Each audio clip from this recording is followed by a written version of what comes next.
Yun, magandang araw po sa inyong lahat. Welcome po sa Makapili TV. Eto na nga po, pag-usapan lang po natin itong issue ng pag-atras ng mga diskaya na makipagtulungan sa investigasyon ng ICI. Kasi nung nakaraang araw, nagbigay ng opinion itong si Ombudsman Boying Remulla na kaya raw umaatras na yung mga diskaya sa ginagawang investigasyon dahil meron silang pinoprotektahang dalawang politiko.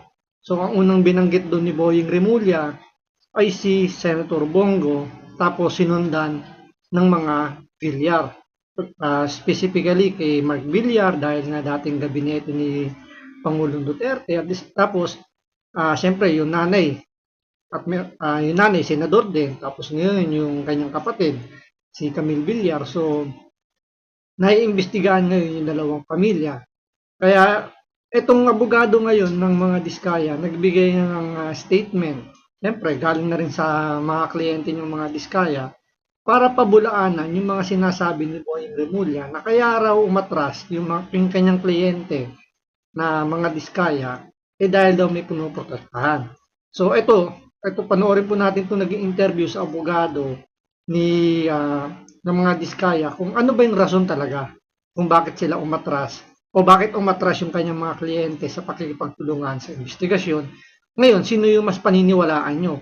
Itong si Boying Remulla na kanyang opinion may pinoprotektahan o itong mga diskaya mismo sa pamamagitan ng kailang abogado na ang dahilan pala ng kanilang pagkatras dahil na rin sa mga commissioner ng ICI. So ito panoorin po natin, pero bago ang lahat, kung hindi ka pa nakasubscribe sa Makapili TV, baka naman pwedeng pakipindot po muna yung subscribe button. At the same time, palike ka rin po ng video, wala naman pong bayad yan. Kaya pindot na, so ito panoorin po natin. Bakit nga ba umatras ang mag-asawang Curly at Sara Diskaya sa pakikipagtulungan sa Independent Commission for Infrastructure? Para sagutin yan, kausapin natin ang abogado nila na si Attorney Cornelio Samaniego III. Magandang tanghali at welcome po sa Balitang Hali, Attorney Samaniego. Magandang tanghali po, Ma'am Susan. Sabi po ng Office of the Ombudsman, misguided ang desisyon ng inyong kliyente na huwag na makipagtulungan sa ICI. Ano ba yung nagtulak sa kanila para umurong? Unang-una po, nire-respeto natin yung komento ng Ombudsman, kung yan po yung paniniwala nila. Actually, ang nagtulak po sa kliyente namin para hindi na makipag-cooperate sa ICI ay dahil po sa isang interview ng membro ng ICI na isang commissioner at dahil din po sa interview ng OIC or acting SOJ ng DOJ po. Ano po ba yung naging takbo ng interview na naging dahilan ng desisyon ng mag-asawa na huwag na makipagtulungan? Ang spouses Diskaya po ay willing na makipagtulungan. Subalit sa napanood at narinig ni Ma'am Sara Diskaya about sa isang commissioner na sila daw ay hindi sila ang pinaka-least guilty na witness, ay hindi po katangkat-tangkat po sa kliyente namin yon. Ganun din po yung press con ng ating puting OIC ng Secretary of Justice, no, na with or without daw yung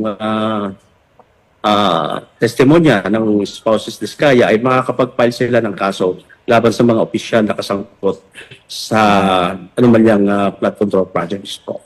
Opo, Attorney, ano naman ho yung masasabi niyo sa pahayag ni Ombudsman Remulla na may mga pinoprotektahan daw ang inyong mga kliyente?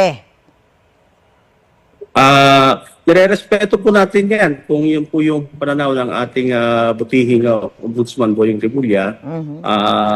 Sa tingin po namin, opinion niya yun. Nire-respeto po namin. Opo. At Attorney, Una na lang sabihin ni attorney, no, na mas marunong pa siya sa kliyente ko. Kliyente ko yung nagsasabi na hindi dahil may pinuprotektahan sila kaya sila nagwi-withdraw ng suporta ng pag-iimbestiga sa flood control. Dahil doon nga sa naging statement nga ng dating DPWH Secretary Singson, dating gabinete ni Pinoy. Nakakala mo kung makapagsalita ay walang korupsyon ng panahon nila. Nung siya ay namumuno pa dyan sa DPWH. Siyempre, itong mga diskaya, hindi naman natin sinasabi na hindi dapat silang managot sa nangyaring issue natin ng flood control. Pero, sa mga statement nila, malinaw na nakikita natin kung paano tumatakbo yung korupsyon at kung sino-sino yung mga nakinabang doon sa mga manumalyang mga project ng DPWH, particular sa mga ghost project, substandard, mga unfinished project ng DPWH. Kumbaga doon makikita na natin kung sino-sino yung dapat managot sa nangyaring issue na to. Kaso ang problema, sabi nga nila rito, based na rin sa interview ng mga namumuno dyan sa investigasyon ng flood control, hindi sila yung pinaka-least guilty. Yun ang tinuturing nila kasi ang gustong mangyari nila rito, ilihis nila yung atensyon o ilihis nila yung investigasyon papunta dun sa pinaka-mastermind ng manumalyang project ng DPWH. Sino ba yun? Di ba nabanggit nila dun sa kanilang affidavit nung si Senator Marcoleta pa yung namumuno, merong 17 o 15 congressman ang kumikickback sa kanila. At the same time, nabanggit din dun yung pangalan ni Martin Romualdez. So yun ang isa sa mga iniiwasan ng investigasyon na to, na masangkot yung pangalan ni Martin Romualdez. Kaya ang ginagawa nila rito, idinidiin nila ng todo sa mga kontraktor. Kaya kung mapapansin nyo sa mga investigasyon, walang congressman na nababanggit sa mga ginagawang investigasyon. Kahit na yung mga congressman na to, sila mismo yung mga may-ari ng mga kontraktor na yung nakikipagsabuatan. I mean, mga may-ari ng mga korporasyon na nakikipagkontrata sa gobyerno. Doon malinaw na tulad kay Saldico, yung SunWest Corporation, siya yung may-ari eh. Tapos ang daming mga ghost project, substandard, unfinished project, yung kumpanya. Pero bakit hindi iniimbestigahan yung korporasyon na yun? May mga iba pang congressman na nabanggit na kumukontrata rin sa gobyerno. Pero bakit hindi pinapatawag, hindi iniimbestigahan? Kaya nga, kahit sabihin mong ipatawag nila dyan sa investigasyon ng ICI, kung hindi naman i-open to the public yung kanilang pag-iimbestiga. So wala tayong kaalam-alam kung ano ba yung itinatanong, tulad nung kay Martin Romualdez nung umaten siya dyan sa ICI. Diba, nagpakita lang ng picture na nag-under oath lang siya doon. O after nun, ano nangyari? Ni wala nga ibinigay na summary kung ano yung mga itinanong, ano yung sinagot, ano yung naging, alam niyo yun, di ba? Kaya maraming nagsasabi, baka nga daw nagkamaya lang dyan, tapos nagmerienda na. Kaya nga paglabas ni Martin Romualdez sa ICI, di ba, ngiting tagumpay na. Nakangiti na siya, hindi kagaya nung pagdating pa lang niya, iba yung aura nung, nung pagbabahan sa sasakyan, pero paglabas niya ng opisina ng ICI, ngiting tagumpay na. So, parang lumalabas doon, inabsuelto na siya ng ICI. Kaya ngayon, ang nadidiin ngayon dito, itong mga diskaya. Kaya kung mapapansin nyo, di ba, sila na ngayon ang iniipit dito ng investigasyon sa kanila na umiikot. So, wala na yung mga congressman na sinasabing kumikickback.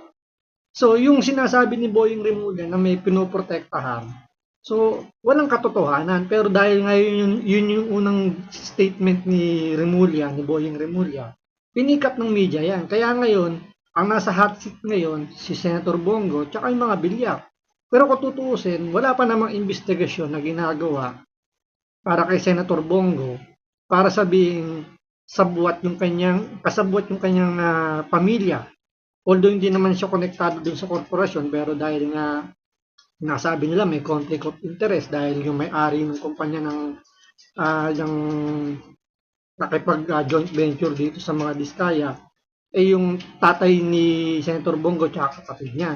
Pero hindi naman natin nakikita pa o hindi pa naman sinasabi kung ano ng status ng mga proyektong pinasok ng kamag-anak ni Senator Bongo. Pero meron na kagad silang conclusion dahil nga nakadikit to sa mga diskaya na maanumalya rin yung proyekto na nangyari dyan sa joint venture ng tatay niya kapatid ni Senator Bongo. So, andun na kagad na pinipick up na since merong ng koneksyon si Senator Bongo do sa tatay niya, so may conflict of interest. Pero kung usapang conflict of interest, di ba, sa executive department pa lang, tsaka sa judicial department, yung House Speaker, tsaka yung Presidente, may conflict of interest na kasi magkamag-anak. Tapos sa gabinete ni Bongbong Marcos, si John Vic Remulla na secretary ng DILG, tapos si Boying Remulla, dating secretary ng Department of Justice, ngayon ombudsman, di ba? Doon pala may conflict of interest na eh. Eh nung nahuli pa yung anak ni Boying Remulla sa kaso ng illegal na marijuana, di ba?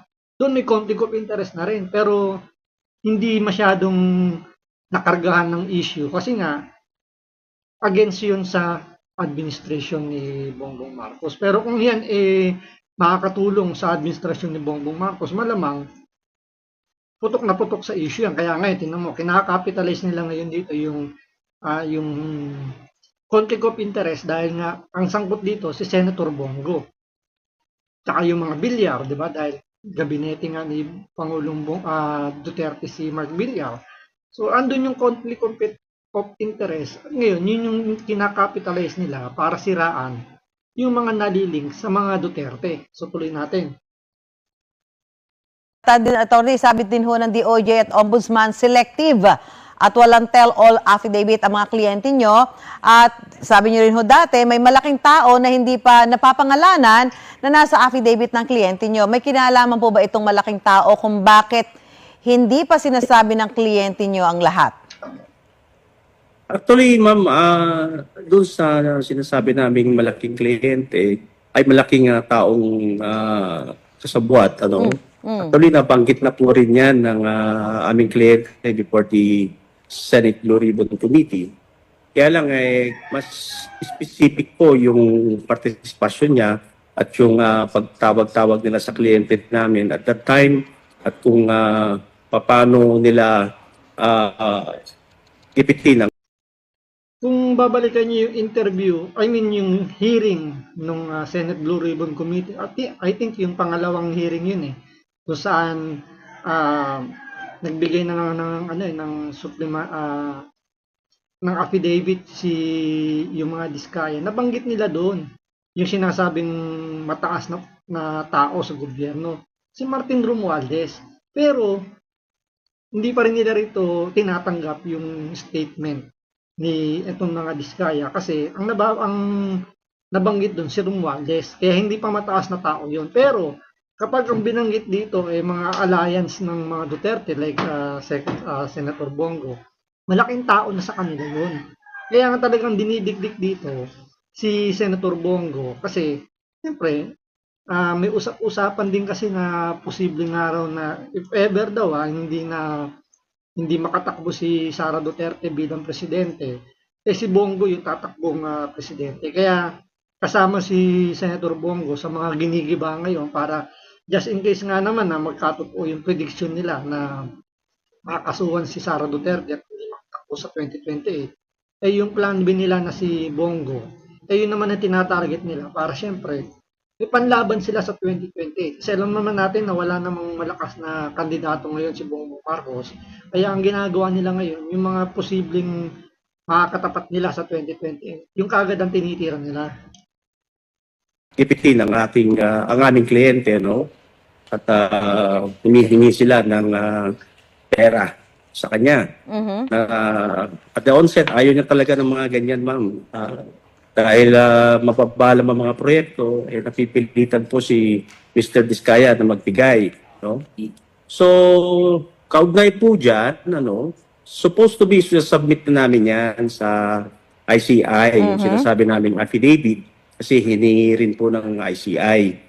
Ang naging problema lang po ay mayroon pong isang commissioner, ang membro ng isang ICI, na nagpa-interview po pending the investigation of this flood control anomalies. Para sa client, hindi po katanggap sa kanila, bali nagdududa po sila kung ano ba to, independent commission ba to for infrastructure, para malaman natin ang katotohanan or ginagawa lang. O, di ba? Kahit yung mga resource person hindi na naniniwala sa pagiging independent ng ICI. Kasi sino ba naman ang nagsasabing independent yan? Sino ba kumbaga saan nila kinukuha yung budget nila para patakbuhin yung ICI? Eh wala namang, hindi naman yung kasama sa budget ng bansa natin. Siyempre, nanggaling yan sa executive, sa presidente. Eh sino ba ah, gumawa ng ICI? Yung presidente. Sino ba nag-appoint sa mga tao dyan sa ICI? Presidente. Diba? So, paano mo masasabi independent yung commission na yan? So, may nagsasabi pa nga, di ba? What if ganito mangyari, di ba, na lumabas ang investigasyon ng ICI na kasabwat yung presidente at sabihin ang pinaka-mastermind, lumabas ang investigasyon ng ICI na ang pinaka-mastermind is Bongbong Marcos. Do you think kayang sabihin ng ICI ng mga commissioner yan na ang mastermind ng flood control anomalies dito ay ang walang iba kundi ang presidente natin na si Bongbong Marcos? Di ba? Kung titingnan nyo, may punto, di ba, doon sa sinabi na yon, na kung kaya bang sabihin ng ICI na si Bongbong Marcos ang pinaka-mastermind. Kaya yung pagiging independent nitong ICI na walang naniniwala rito. Ginawa lang yung ICI na yan para sa mga kalaban ni Bongbong Marcos. Nagawa lang kaming witness at babandang huli sasampahan din pala ng kaso. Ano ba ho tingin ng mga kliyente nyo doon sa tinatakbo ng investigasyon ngayon? Nung una po maganda ang nangyari lang po hindi na gustuhan ng mga kliyente namin yung pagpapa-interview ng isang member po ng ICI. Sa lahat po ng pagdinig, Ma'am Susan, sa Senate, sa Congress, sa DOJ, sa ICI, dumadalo ho kami parati. Actually nga ho, humingi kami ng assistance sa ICI para tulungan kami sa Senate Blue Ribbon sa hula, no? Para bigyan kami ng 7-day furlough patungkol kay Mr. Diskaya para i-collect niya lahat yung mga dokumento na hinihingi ng ICI. Sa kasawiang palad po, wala pong ganyang assistance na naibigay sa amin ng ICI. Yung last hearing. Sino na ba namumuno ngayon ng Senate Blue Ribbon Committee at hindi mapagbigyan o hindi man lang matulungan itong mga Diskaya? Diba, simula na napalitan si Marcoleta, si Ping Lacson na yung humawak. Kumbaga hindi na rin natin nagustuhan. Kung yung mga resource person, lalo na yung mga Diskaya, hindi nila na nagugustuhan yung tinatakbo ng investigasyon. What more, yung mga nanonood at nakikita na talagang yung itinatakbo ng investigasyon, inilalayo na kung sino talaga yung pinaka-mastermind ng flood control project na yan. Ang linaw-linaw naman, kung titingnan mo yung pinakaugat niyan, saan ba nanggaling yung budget ng mga ninanakaw ng mga politiko na yan? Diba? Sino ang gumawa ng budget? Which is yung executive department through DBM. So, sino ba nag-request doon? Yung presidente. Ngayon, dadalhin niya sa BICAM, sa Senado at sa Kongreso, pag-usapan nila yan. So, dadaan ng BICAM.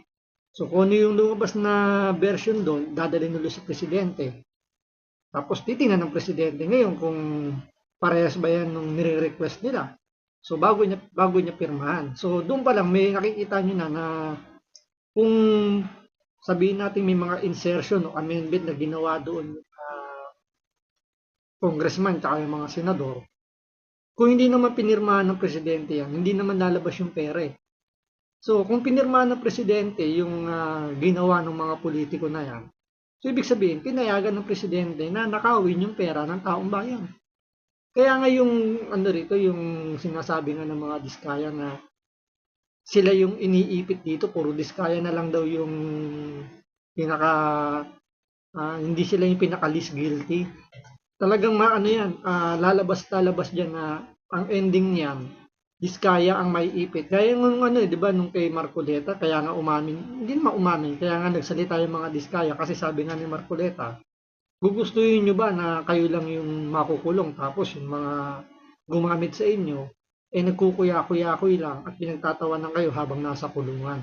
So siguro yun yung inaisip ng mga Diskaya, kaya ito, nilalaglag na nila yung mga kumikikback. Pero ang problema, yung mga nag-iimbestiga ayaw maniwala sa statement na sinasabi nila. Last hearing po namin, hindi itong nakaraan ha, humihingi po kami, nasa recorded po yan ng ICI proceedings, pero hinihintay po namin para makapag-comply kami sa gusto ng ICI. Pero hindi po namin magawa, gawa nung nakatali po ang mga kamay namin, gawa nung yung isang si Mr. Vizcaya ay nandun pa rin sa Senate Detention Facility po based on the contempt order by the Senate Blue Ribbon Committee last September 18 po. Apo. Attorney, ito, naku, mainit na balita pa ho. So yun, tapusin na natin dito kasi yung sumunod na tanong doon ng reporter tungkol dun sa ipinal nilang habeas corpus na ibinasura ng korte. Pero yun nga, so ibig sabihin nga rito, yung sinasabi ni Boying Remulla na bakit daw kaya daw umatras yung mga diskaya sa pag-iimbestiga dahil may pinoprotektahan na politiko, which is nga si Bongo tsaka yung mga Villar.